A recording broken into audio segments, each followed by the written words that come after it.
완도와 더불어 함께하는 완도 주사랑교회. 오늘 우리에게 주시는 말씀은 마태복음 15장 21절에서 28절까지 말씀입니다. 마태복음 15장 21절에서 28절까지 우리 하나님의 말씀을 한 절씩 교독해서 읽겠습니다. 예수께서 거기서 나가사 두로와 시돈 지방으로 들어가시니 그 지경에서 나가서 소리 질러 이르되 주 다윗의 자손이여 나를 불쌍히 여기소서 내 딸이 유망하게 귀신 들렸나이다. 예수는 한 말씀도 대답하지 아니하시니 제자들이 와서 청하여 말하되 그 여자가 우리 뒤에서 소리를 지르오니 그를 보내소서. 예수께서 대답하여 이르시되 나는 이스라엘의 죄를 잃어버린 양의 하는 대로 보내심을 받지 아니하였노라. 여자가 와서 예수께 절하며 이르되 주여 저를 도우소서. 대답하여 이르시되 너희를 어찌하여 그들에게 던지내 받아. 여자가 이르되 주여 올소이다마는 개들도 제 주인의 상에서 떨어지는 부스러기를 먹나이다 하니 이에 예수께서 대답하여 이르시되 여자여 내 믿음이 크도다 내 소원대로 이르라 하시니 그때부터 그의 딸이 나오니라. 아멘. 할렐루야. 오늘 하나님 주시는 말씀을 통하여 오늘 하루 하나님의 은혜로 살아가는 귀한 하루 되시기를 소망합니다. 오늘 본문은 예수님께 간구한 이 가나안 여인에 대해 기록하고 있습니다. 역사적, 사회적으로 소외된 위치에 있었던 그녀는 예수님께 나와서 딸을 고쳐달라고 간절히 부르짖었죠. 예수님은 주변의 차가운 시선과 여러 장벽에도 멈추지 않고 겸손히 간구한 이 여인의 믿음을 칭찬하시고 그녀의 딸을 치유해 주셨습니다. 우리도 때로 하나님 앞에서 소외된 사람처럼 느껴질 때가 있습니다. 그렇다면 우리도 해결되지 않는 이 문제와 또 깊은 고통 앞에서 하나님이 침묵하시는 것처럼 느껴질 때 우리가 기억해야 할 것은 무엇일까요? 먼저 우리는 소외된 사람의 간구를 들으시는 예수님을 기억해야 합니다. 우리 21절 말씀 시작. 예수께서 거기서 나가사 두로와 시돈 지방으로 들어가시니. 아멘. 예수님은 바리새인들과 그 앞에서 이 손 씻기 논쟁, 정결 의식에 대해서 논쟁한 후에 이스라엘의 경계를 넘어 두로와 시돈으로 가셨습니다. 이 유대인의 시선에서 보면요, 그곳은 분명 소외된 땅이었죠. 쳐다도 안 보는 땅이라고 보면 되죠. 그런데 그곳에 또한 소외된 한 가나안 여인이 다가왔습니다. 우리 22절 말씀 시작. 가나안 여자 하나가 그 지경에서 나와서 소리 질러 이르되 주 다윗의 자손이여 나를 불쌍히 여기소서 내 딸이 흉악하게 귀신 들렸나이다 하되. 아멘. 그녀는 혈통과 종교 전통 모두에서 언약 밖에 있었던 사람이었어요. 하나님의 약속을 전혀 받지 않은 이 여인이었다는 거죠. 그런데 그녀가 예수님을 바라보면서 이렇게 얘기합니다. 주 다윗의 자손이여 나를 불쌍히 여기소서라고 외쳤죠. 이것은 예수님을 메시아로, 이스라엘의 메시아로 고백하는 그 고백이었습니다. 이 고백에는요, 오직 은혜만 붙드는 믿음이 담겨 있었습니다. 그런데 이렇게 귀신이 들려 고통받는 딸을 고쳐달라고 이 바라는 믿음으로 나온 이 여인을 예수님은 침묵하셨어요. 거기에 대한 대꾸를 하지 않으셨다는 거죠. 그러나 여러분, 이 침묵은 결코 예수님의 무관심이 아닙니다. 아무 말씀 없으신 듯한 순간에도 예수님은 우리의 탄식을 듣고 계신다는 거죠. 그러니까 그 여인이 나를 불쌍히 여겨주셔서라고 예수님께 부르짖을 때 예수님이 거기에 대한 응답이 없다 할지라도 예수님은 그것을 무시한 것이 아니라는 거죠. 우리가 잊지 말아야 할 것은요, 침묵 속에서도 주님은 우리를 바라보고 계신다는 사실이에요. 그러니까 우리가 예수님께 기도하며 예수님을 바라보고 예수님을 찾고 간구할 때 아무 응답이 없다 할지라도요, 예수님은 우리를 계속해서 바라보고 계신다는 거죠. 기도에 응답이 없고 주님이 계시지 않는 것처럼 느껴지는 그 순간에도 우리는 예수님을 신뢰하는 믿음이 있어야 돼요. 우리는 끝까지 이 믿음을 붙들고 가야 돼요. 주님이 나를 바라보고 계신다. 주님이 나와 함께 하신다. 이 믿음이 우리에게 있어야 한다는 거죠. 왜냐하면 예수님은 가장 최고의 시간에 또 최고의 순간에 최고의 것을 우리에게 응답하시며 우리의 삶에 새 희망을 여시는 분이기 때문이에요. 우리는 지금이 가장 힘들고 주님이 지금 응답해 주기를 바라고 계시지만 주님은 주님의 시간에 또 주님이 바라보는 그 최고의 시간에 최고의 것을 우리에게 주시기 위해서 기다리고 있기 때문에 우리는 그 주님을 신뢰하는 믿음을 잃어버리지 않아야 한다는 거죠. 그러므로 우리는 그 신실하신 주님을 끝까지 붙들 수 있기를 소망합니다. 여러분 이것이 중요해요. 끝까지 놓지 않고 바라본다는 것. 끝까지 그 믿음을 놓지 않는다는 것. 여러분 얼마나 많은 사람들이 이 믿음을 놓치면서 살아갑니까? 당장 열매가 없고 당장 응답이 없으니까 많은 사람들이 신앙생활 하다가 멈추고 중간에 탈락하고 또 다시는 또 나오지 않는 거죠. 아, 내가 믿어보니까 별거 없더라고. 내가 저 교회 다녀봤는데 아무런 뭐가 없더라고. 이렇게 하면서 중간에 끊어버리는 사람들이 얼마나 많습니까? 그러나 우리는 끝까지 여러분 예수님을 신뢰해야 돼요. 끝까지 신뢰하며 주님을 붙들 때 주님께서 우리에게 은혜를 허락하실 줄 믿습니다. 다음으로 우리를 온전한 믿음으로 이끄시는 예수님을 우리는 기억해야 하죠. 우리 24절 말씀. 시작. 예수께서 대답하여 이르시되 나는 이스라엘 집에 잃어버린 양 외에는 다른 데로 보내심을 받지 아니하였노라 하시니. 아멘.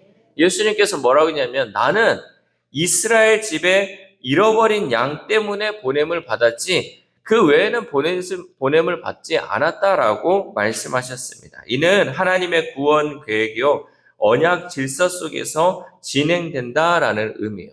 그러니까 하나님의 약속 안에서 이것이 진행된다는 거죠. 우리가 창세기 말씀을 보면요.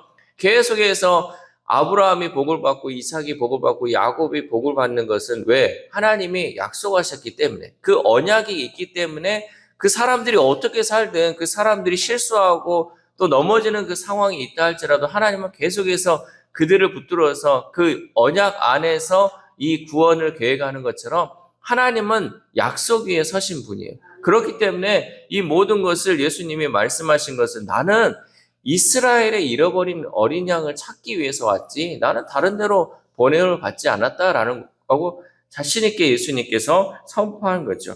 가나안 여인이 이 얘기를 들었을 때 그 여인의 처지에서는 자신이 하나님의 구원의 계획과 은혜에서 제외된 것처럼 느꼈을 것이에요. 왜냐하면 그 언약 밖에 있는 사람이기 때문에 내가 언약 안에 들어갈 수 없는 것 때문에 얼마나 그 마음이 상했겠습니까? 그런데 그럼에도 불구하고 그녀는 물러서지 않고 더욱 가까이 나와 얘기하죠. 우리 25절 말씀. 시작. 여자가 와서 예수께 절하며 이르되 주여 저를 도우소서. 아멘. 여러분 우리도 때로 하나님의 말씀이요 위로보다 상처처럼 다가올 때가 있어요. 아니 하나님의 말씀이면 우리에게 위로를 주고 우리에게 힘을 줘야 되는데요. 때로는 말씀이 나를 찌른다니까요. 말씀이 나를 힘들게 하고 말씀이 나에게 상처를 줄 때가 있다라는 거죠. 안 그래도 힘든데 하나님의 말씀이 나를 더 찌르고 나를 더 힘들게 할 때가 많이 있다는 거죠. 그것뿐만 아니라 내 기도는 응답되지 않고 상황은 더 어려워지고 심지어 말씀 속에서 길을 잃은 것처럼 느껴질 때가 있습니다. 그러나 여러분 우리에게 있어서 믿음은요. 우리에게 있어서 믿음은 이해되지 않는 순간에도 주님의 선하심을 붙드는 끈질긴 신뢰여야 된다는 거죠. 우리에게 있어서 믿음은요. 당장 이것이 해결된 것이 아니라 눈에 보이지 않아도요. 이것을 끝까지 붙드는 신뢰가 우리 가운데 있어야 한다는 거죠. 그러므로 우리가 때로 소외된 듯 느껴지고 마음이 무너질 때도 우리는 포기하지 말아야 합니다. 그리고 그럴수록 더 주님께 가까이 나아감을 통해 하나님의 응답과 예수님의 위로를 받을 수 있기를 소망합니다. 여러분, 우리는 이제 결말을 알잖아요. 이 가나안 여인이 그렇게 천대받고요. 예수님이 그렇게 막 상처되는 말을 해도요. 끝까지 주님을 붙들었을 때 어떤 은혜가 있는 줄 알았잖아요. 마찬가지로 여러분 우리가 당장 은혜가 없고요. 또 하나님의 말씀이 나를 찌르고 이 상황은 더 나빠지는 것 같아도요. 기다리고요. 그 가운데 은혜를 간구하면요. 반드시 우리에게 주님의 큰 은혜가 임할 줄 믿습니다. 마지막으로 우리는 진실한 믿음을 기뻐하시며 은혜 베푸시는 예수님을 기억해야 합니다. 우리 27절 말씀 시작. 여자가 이르되 주여 올소이다마는 개들도 제 주인의 상에서 떨어지는 부스러기를 먹나이다 하니. 아멘. 상처처럼 들릴 수 있는 이 예수님의 말씀 앞에서 여인은 주님 말씀이 맞습니다. 그러나 개들도 주인의 상에서 떨어진 부스러기를 먹습니다 라고 대답했다는 거죠. 여러분 이럴 수 있습니까? 여러분 만약 여러분 찌르는 말을 하면요 이렇게 할 거예요. 교회가 여기밖에 없냐고, 목사님이 목사님밖에 없냐고 하면서 막 상처받았다고 하면서 울고불고 난리를 하고 교회를 휘짓고 가버릴 거예요. 어떻게 이런 말씀을 하겠어요? 주님 말씀이 맞습니다. 저는 정말 개밖에 안 되는 존재입니다. 이렇게 누가 할 수 있겠습니까? 그런데 이 여인은 그런 마음으로 주님의 말씀이 맞다고 하면서 그 개들도 주인의 상에서 떨어지는 부스러기를 먹는다고 이렇게 대답했다는 거죠. 이 여인은 예수님의 상처 같은 말에도 예수님을 끝까지 주인으로 고백하면서 주인의 식탁에서 떨어지는 은혜의 한 조각이라도 자신에게는 충분하다고 고백하였어요. 여러분 이런 믿음이 우리 가운데 있기를 소망합니다. 이게 여러분 뭐냐면요 부스러기 은혜라고 합니다. 때로는 우리 이렇게 부스러기 같은 은혜라도 우리가 주어지기를 원할 때가 있어요. 정말 주님의 은혜가 필요하면요 정말 주인의 상에서 떨어지는 그 부스러기라도 붙잡고 싶은 그 간절함이 우리 가운데 있어야 한다라는 거죠. 그런데 이러한 부스러기 은혜를 받기 위해서는요 내 심령이 가난하고 나의 부족함을 주님께 고백해야 된다는 거죠. 나 같은 것은 하나님의 은혜를 받을 수 없습니다. 내가 무슨 하나님의 언약 안에 있습니까? 정말 나는 부족합니다. 주님 앞에 이런 마음으로 나아가야죠. 그러나 그럼에도 불구하고 부스러기 은혜라도 허락해달라고 우리는 간구해야 한다는 거죠. 여러분 우리가요 생각을 바꾸면 돼요. 아니 나쯤 되면 하나님 나에게 은혜 주겠지. 여러분 이런 생각이 아니고 나 같은 것은 하나님의 은혜를 받을 수 없어. 주님 그럼에도 불구하고 부스러기 같은 그 은혜라도 나에게 주시옵소서. 간절히 매달릴 때 주님께서는 그 은혜를 우리에게 부어주실 줄 믿습니다. 그때 주님은요 우리의 믿음을 보시고 이 여인처럼 칭찬하실 것입니다. 우리 28절 말씀 시작. 이에 예수께서 대답하여 이르시되 여자여 내 믿음이 크도다. 내 소원대로 되리라 하시니 그때로부터 그의 딸이 나으니라. 아멘. 이 여인이 부스러기 은혜라도 달라고 했고 예수님이 그 믿음을 칭찬하는 그 순간 그 여인의 딸이 나음을 받았습니다. 여러분 예수님이 그 여인의 딸에게 가가지고요 뭐 귀신을 물리쳐주고 안수기도를 해주고요 그 딸 낳으라고 막 중보기도 해주지 않았잖아요. 그냥 그 여인의 믿음을 칭찬하는 그 순간 그 여인의 딸이 나음을 받았다는 거죠. 이것은 시간과 공간, 민족과 경계를 넘는 예수님의 은혜가 그 가정에 임한 줄 믿습니다. 여러분 그러면 우리가 만약에 가나안 여인이라면 어떻습니까? 내 집에 정말 아픈 사람이 있고요. 내 집에, 내 집안에 있는 그 연약한 자가 있다면요. 이렇게 주님께 간구하면요. 주님이요. 그 즉시 그곳에 있다 할지라도 낫게 하실 줄 믿습니다. 주님의 능력은요. 단순히 이렇게 나와가지고 주님께 목사님께 안수 기도를 받고 기도 받고 예배 받으면서 정말 치유 역사가 일어나는 것도 있겠지만 정말 간절히 구하면요. 주님께서는 그 가정을 축복하여 주시고 그 가정에 성령님을 통하여서 구원의 역사를 이루어 가시는 줄 믿습니다. 여러분 우리에게도 이 믿음이 자라나길 소망합니다. 하나님의 은혜는 시간과 공간을 초월합니다. 내가 비록 병원에 누워있다 할지라도 또한 사람이 올 수 없는 공간에 있다 할지라도 하나님께 간절히 구하고 예수님의 은혜를 바라면요. 그 순간 주님의 은혜가 임할 줄 믿습니다. 그러므로 우리도 체면보다 은혜를 붙들고 이해보다 신뢰를 선택하며 끝까지 주님을 의지하는 믿음이 성도된 우리의 삶에 더욱 깊어지기를 소망합니다. 사랑하는 우찬학교 성도 여러분, 오늘 본문의 이 가나안 여인의 이야기는요, 서해와 침묵, 시험과 기다림 속에서도 믿음으로 주님을 붙들면 어떤 열매를 맺는지 가르쳐주고 있습니다. 때로는 응답이 더디고 해결되지 않는 문제들에 우리의 믿음이 흔들릴 때가 있죠. 그러나 그 모든 순간에도 주님은 우리의 기도를 들으시며 믿음을 자라게 하시고 은혜로 응답하시는 분임을 기억해야 합니다. 가나안 여인의 간구에 은혜로 응답하신 주님이 또한 우리의 삶 가운데 믿음으로 간구하며 나아갈 때 최고의 것으로 우리에게 응답하여 주실 줄 믿습니다.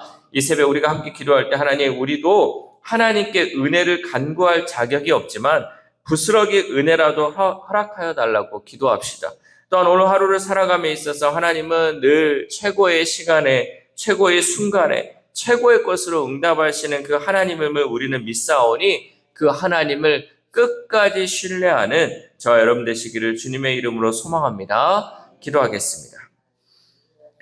하나님 감사합니다. 오늘도 말씀을 통하여서 우리의 믿음이 어떻게 나아가야 할지 말씀을 통해 깨닫게 하심에 감사를 드립니다. 하나님, 때로는 거절받는 것 같고 때로는 상처를 받는 것 같지만 주님은 우리를 바라보고 계시고 우리의 믿음이 자라기를 원하시며 끝까지 우리가 주님을 신뢰하기를 원하심을 깨닫습니다. 하나님, 우리는 연약하고 우리는 부족하고 우리는 늘 넘어지지만 그 가운데에서도 부스러기 같은 은혜를 날마다 구하는 우리의 삶이 될 수 있도록 도와주시옵소서. 나의 자격을 내세우는 것이 아니라 하나님, 늘 연약하고 주님 받을 자격이 없는 우리지만 그럼에도 불구하고 하나님의 은혜를 끝까지 간구하며 주님을 신뢰하는 믿음이 우리 가운데 있어짐을 통하여서 언제나 하나님의 은혜로 살아가는 우리 주사랑 공동체 될 수 있도록 도와주시옵소서. 특별히 아픈 환우들을 위해서도 기도합니다. 하나님,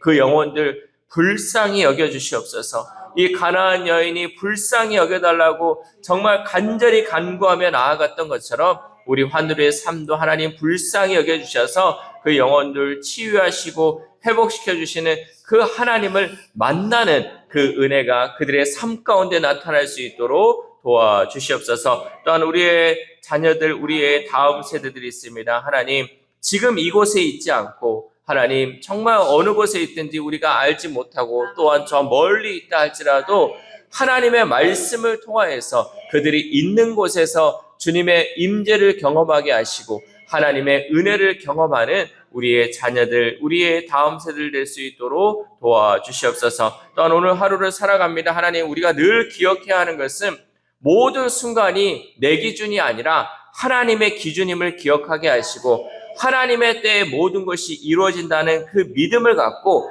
끝까지 인내하며 신뢰하며 주님만을 바라보며 나아가는 귀한 하루 될 수 있도록 도와주시옵소서. 이 모든 말씀 우리를 구원하여 주신 예수 그리스도의 이름으로 기도드립니다. 아멘.